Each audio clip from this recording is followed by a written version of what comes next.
Hindiychadan tarjima qilingan, Xitoychadan tarjima qilingan asarlar. Undan keyin bo'libmi Qaraxonlar davrisi bizning Türk millatining tarixida, Türk xalqining tarixida nəhayət muhim bir davr. O zamanның o davlat büyük davlati, Qaraxonlar davlati. Büyük bir davlat o. Yani o zaman Qaraxonlar davlati davrida demek Uyghur til edebiyatının altın davri. Mahmud Qashqari o'zi men zaten Uyghur ekanligini so'zlaydi. Ben zaten bu Uyghur Türkçesi en temiz Türkçe deydi, en güzel Türkçe deydi, en akılcı hem deydi. Çoğuğallığın deydi, ben Uyghur deydi. Yazgan kitabının ki şu padişah sonğallığı. Endi, benim şu logat dünya Türklerinin birinci logatı. Onun kaldığı logat tüzge adam yok. İkincisi mesela Yusuf Kudat Qobili dastanı. Şu mesela bugün şu devrinin tilini bugün bizge miras qilib kelgan. Bu logatdan Türk dünyası birinci logat mı? Dünyadaki birinci logat değişik bulundu. Endi dünyada ondan başka logatın Araplarning ba'zi logatlari bor ekan. Lekin bu Türk dünyası. Türk dünyasının birinci logati. Türk dünyadaki birinci logat. Qashqari ustozimiz. Onun için Mahmud Qashqarininki o'rni dünya medeniyet tarixida nihoyat cho'ng. Bundan biz iftiqorlanamiz, xushallanamiz. Demek Mahmud Qashqarining vatani Sharq Turkiston bo'lganligi uchun, onun ana vatani bo'lganligi uchun, biz onu bizim onun ecdadı bo'lganligi uchun faxrlanamiz. Biz shuningga loyiq bo'lish uchun g'ayrat qilishimiz lozim. Biz onun için tilimizni qo'g'dishimiz lazım. Mahmud Qashqari mening bu tilim unda güzel, nazik, en to'g'ri pokiz til degan bu tilni biz qo'g'dishimiz lazım. Shu vaqtda biz Mahmud Qashqarining ruhini shodlantiramiz, xushal qilamiz. Agar biz buni nim bo'lsin deb beshimiz ishi tiqib, buni bilan nim bo'lmasa Mahmud Qashqari ashu la'nat qiladi bizga. Mening avlodlarim bundan bo'lmaslik lozim deb la'nat qilishi mumkin. Bunun için bunu gayret kılıp, bunun da ikin texnik köp işlerini kılışımız lazım. Yani bugünkü bir şartsız vakfısının ulaştı ilip bırgan jığın bir katı jığın buldu. Mesela 2008'de şartkan vakfısının kanda bir faaliyetle ilip bağmak için. İşte planlarınlar mı var mı? Elbette planlarımız var. Biz mesela her yılı 12. noyabr günü biz İki Cumhuriyetinin kurulganlığına tebrikler kilovatımız. Şu yığınlığımı bazı 300 kişi, bazı 400, bazı 250 adam katışır zaten. Onu zaten o gündemimizde var. Onu tebrikleyimiz, hatırlayımız. Evlatlarının tecrübe savaklarını anlatımız. Bu daimlik gündemimizde.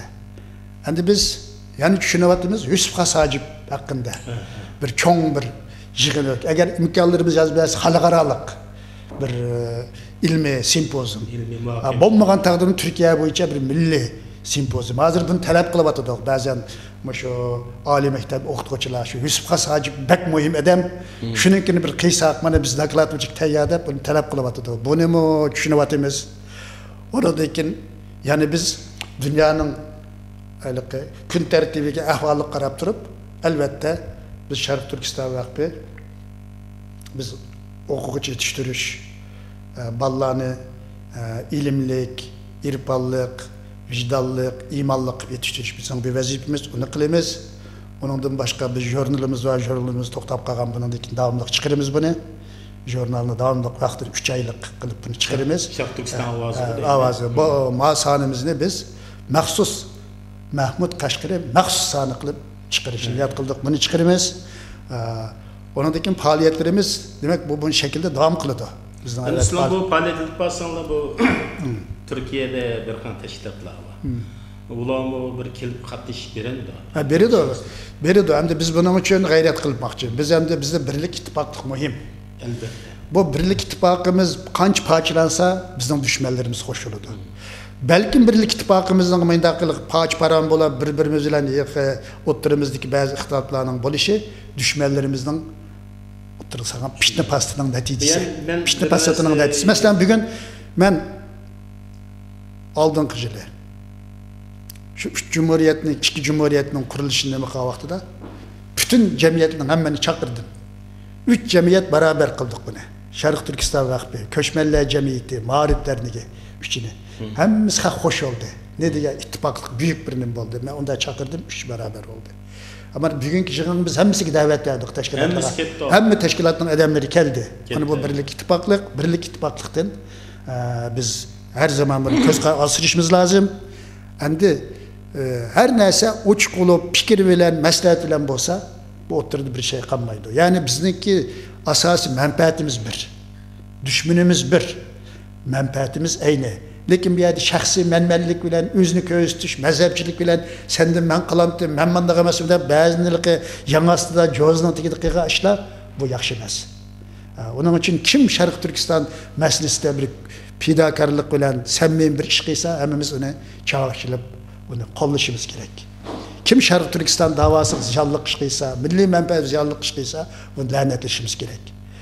Bu teşkilatlarının hem de bu birlik ittifaklık meselesine ait mühim mesele. Ben bugün his kıldım, bugünkü şu İslam'ın faaliyetke, mesela Şarkı Türkistan Medeniyet Emperlik Cemiyeti'nin ki Ankara Şehir Reis Hayrullah Acık'ın katmıştı Ankara'da.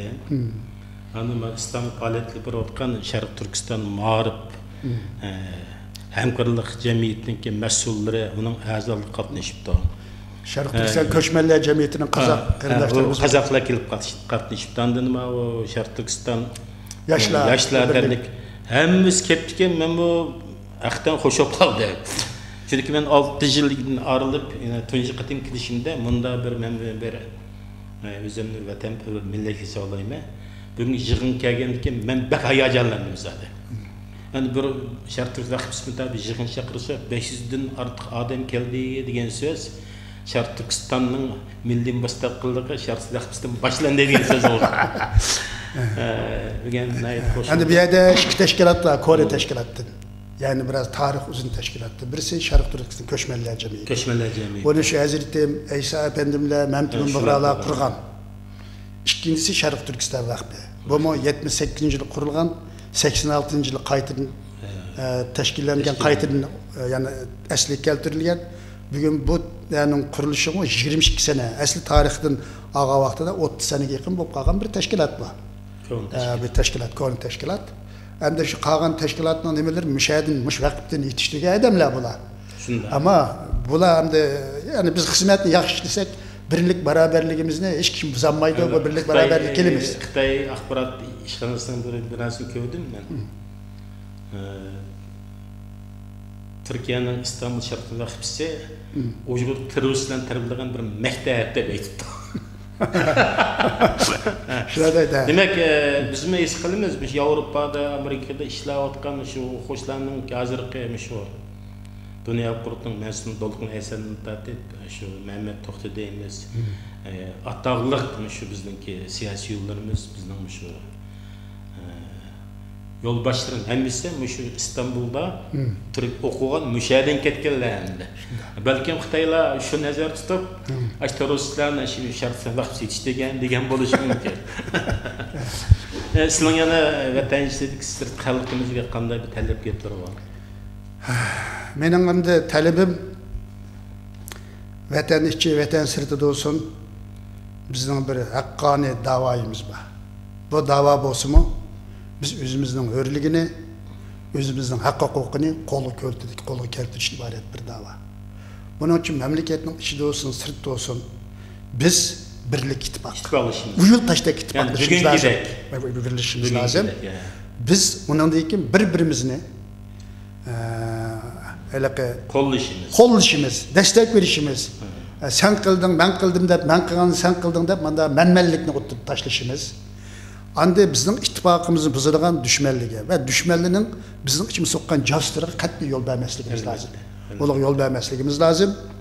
Munda bo'lgan vaqtda birlik ittifaqimizni uyulib tashlab mustahkam qilgan vaqtimizda bizning da'vomiz g'alabaga erishadi. Biz natijaga erishamiz. Uning uchun biz bugun ahvolimiz ig'ir bizning ahvolimiz. Bo'libmi bugun Mahmud Qashqarining xotirlashuvidan 2008 yaxshi bir fursat. Bütün dünya nerede Uygur varken hemimiz Mahmud Qashqarining nemesiga sahip çıkışımız gerek. Bunu hatırlaşımız gerek. Mahmud Qashqarining ideallariga, onun fikirlariga, onun ideyalariga. Mahmud Qashqari nəhayət büyük eserini okuyan, nəhayət kıymetli fikirleri var. Bunun bir varislik kılışımız lazım. Yani biz tilimizi unutmasligimiz lazım. Tilimizin assimilasiya bo'lib kichik yo'l qo'ymasligimiz lazım. Özümüzün evlatlarına biz özümüzün milli itiqadimizni, milli tariximizni tushuntirishimiz lazım. Özümüzün tilini qo'g'dishimiz lazım. Bu mu bir boyun bir kurash. Mush orqali biz umumiy xalqaro bo'layotgan, mayli mamlakat sirtib o'tgan umumiy Sharq Turkiston davosiga her kişi bir kişilik hissimizni qo'shishimiz lazım. Shunda olganda ko'plik his köl olib, bundan keyin bu da'voning her birinin bushqaqdan biz buning masala ustida biz birlik kelib harakat qilsak, albatta da'voyimizda bir kuch paydo bo'ladi. Da'voyimiz balkim tezroq, balkim amalga oshib, o'zimizning hurligini, o'zimizning ozodligimizni qo'lga keltirish imkonimiz tug'iladi. Buning ishonchimiz komil. Rahmat, hurmatli professor doktor Sultan Mahmud Qashqar aka. Bugun boshda German Myunxen shahri Sharq Turkiston informatsiya Uyg'ur TV'sining ziyoratini qabul qilib, bugungi yig'inning amaliy ahvoli haqida shunday xalqimizning qimmat fikrini berdi. Rahmat. Men rahmat aytaman. Bu Germaniyadagi bu Sharq Turkiston informatsion markazining riyosatchiligidagi Uyg'ur televizion stansiyasi yaxshi ishni qilyotdi. Programmalarni biz so'yinib ko'ryapmiz. Albatta, buning faoliyatlarini men tabriklayman, muvaffaqiyat tilayman. Uning uchun bu televizorda çalışayotgan Abdujalil Qaraqosh boshliq bütün yerdagi xodimlarga salomlarimni yetkazib qo'yishlarini so'rayman. Rahmat. Assalomu alaykum hurmatli aziz qarindoshlar. Shuningdek bugungi bu alay suhbat programmamiz oxirlashdi. Bugungi bu suhbat programmamizni ko'ngil qo'yib, anglingizlarga va ko'nglingiz rahmat. Allah xolsa kelir qismda program ko'rishaylik. Xayr xo'sh.